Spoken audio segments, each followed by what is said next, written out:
Bonjour et bienvenue sur cette première vidéo de la série sur l'utilisation du langage Python en physique-chimie et en classe de seconde consacrée au tracé de vecteurs vitesse sur une trajectoire.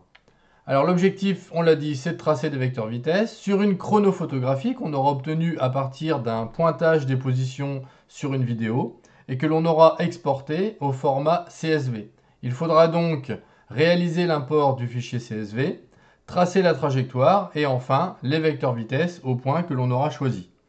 On va utiliser un Jupyter Notebook.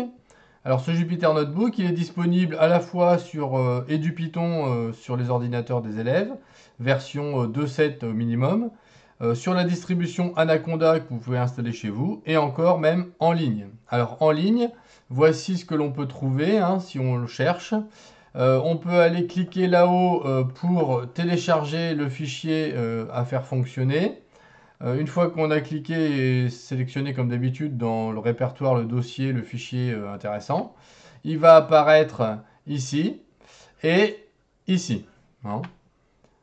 Donc on aura besoin aussi de télécharger le fichier CSV dont on aura besoin ici dans l'ouverture du fichier. Alors regardons maintenant sur une vidéo l'explication du fonctionnement de ce programme. L'ouverture du Jupyter Notebook ouvre une page web en fait. Dans cette page web, on va aller ici sur le bouton Upload pour aller chercher le fichier nécessaire, donc ça s'appelle tracé de vecteur vitesse, que l'on va ouvrir. Après, ensuite, il faut le téléverser pour qu'il soit présent. Donc on va le retrouver ici. On va l'ouvrir. Ça ouvre une nouvelle page dans laquelle on va trouver donc le programme. Alors, dans ce programme, on va tracer la trajectoire et des vecteurs vitesse dessus. On aura besoin de fichiers. Ce fichier doit aussi être importé au même endroit. Donc, on retourne dans la première page. On refait Upload. Et là, vous voyez, je vais aller chercher le fameux fichier parabole. Alors, je pourrais faire la même chose avec celui après. Je l'ouvre et je le téléverse. On va le retrouver ici. Donc il est à la racine, j'aurais pu le mettre dans un dossier, mais il faut qu'il soit dans le même dossier en tout cas que le programme que l'on va utiliser ici. Alors ce programme, donc dans cette première partie, il va importer donc les différentes bibliothèques nécessaires pour pouvoir faire fonctionner, c'est-à-dire l'import des données avec ces deux lignes-là, et cette partie-là pour importer la bibliothèque qui permet de faire des graphiques avec Python. La dernière ligne servant seulement à pouvoir le faire dans un Jupyter Notebook. Alors à chaque fois, on fait Shift Entrée pour valider la cellule. Donc il y a des cellules de texte qui expliquent le fonctionnement et des cellules de code Python pour être exécutées.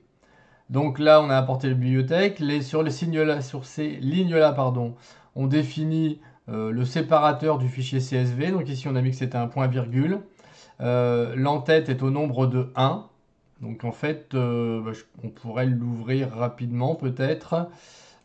Si on ouvre le fichier CSV, vous allez voir, on peut le laisser comme ça, par exemple, ça suffit. Vous voyez qu'on a cette colonne-là qu'on va supprimer, qu'on va pas supprimer.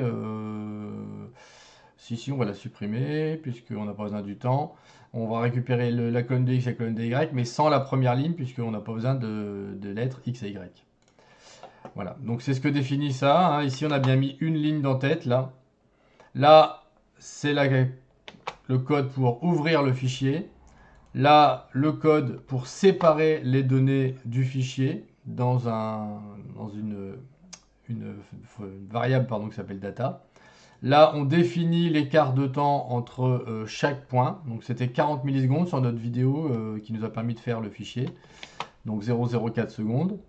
Ici, on va construire les deux listes X et Y qui vont contenir les coordonnées pour chaque point issu du fichier de données.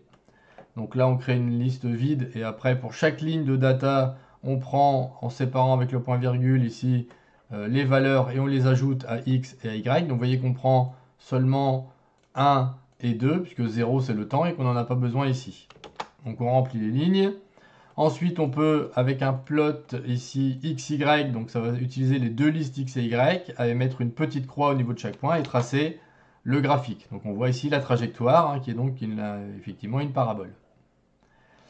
Dans la suite, on va déclarer ce qui sera écrit comme titre pour le graphique, puis les légendes en abscisse et en ordonnée. Alors là, on va voir que ça l'affiche, voilà, donc notre trajectoire. Donc là, j'ai pas complété, il faudra le compléter par rapport à ce que vous allez étudier. En Y et en X ici. Là, on va choisir les points sur lesquels on va tracer des vecteurs vitesse. Donc là, on a choisi les points 1, 2 et 3. Donc à vous de choisir. Alors la liste, elle est ici de 3, mais elle pourrait être de 1, de 2, de 3, de 4. Il n'y a pas de limite. Dans les lignes suivantes, parce qu'on est dans un notebook, j'ai remis la partie qui dessine le graphique, j'ai remis la partie qui dessine les légendes.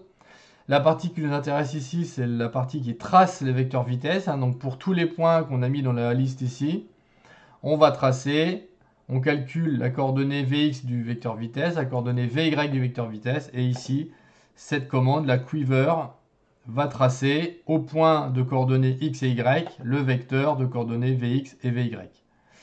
On peut choisir l'échelle ici qui va nous permettre d'avoir des vecteurs plus ou moins grands, comme on va le voir après. La délimitation du graphique, normalement, elle se fait quasiment automatiquement. Je l'ai quand même rajouté ici au cas où. Et le PLT show, normalement, qui est obligé pour afficher le graphique. Donc évidemment, là, j'ai retrouvé. Donc l'erreur, évidemment, ici, la liste point n'est pas définie puisque je n'ai pas validé ici la cellule. Donc évidemment, il faut valider toutes les cellules. Je définis la liste des points. Et forcément, ça marche beaucoup mieux. On affiche donc la trajectoire avec les trois vecteurs au point 1, 2 et 3. Donc évidemment, ce n'est pas les plus lisibles ici. Alors on va montrer que ça fonctionne très bien. On va le faire au point 1, 5 et 10 par exemple. Alors évidemment, il faut revalider la cellule et revalider celle-ci. Et voilà, on a bien nos vecteurs au point 1, 5 et 10 normalement. Voilà. On peut noter que dans un environnement de développement plus classique, autre que Jupyter Notebook, cette ligne-là que j'ai mis en commentaire permet de sauvegarder le graphique avec un nom évidemment que l'on peut modifier ici sans problème. Voilà. Donc c'est tout, je vous remercie pour cette vidéo. À bientôt, au revoir.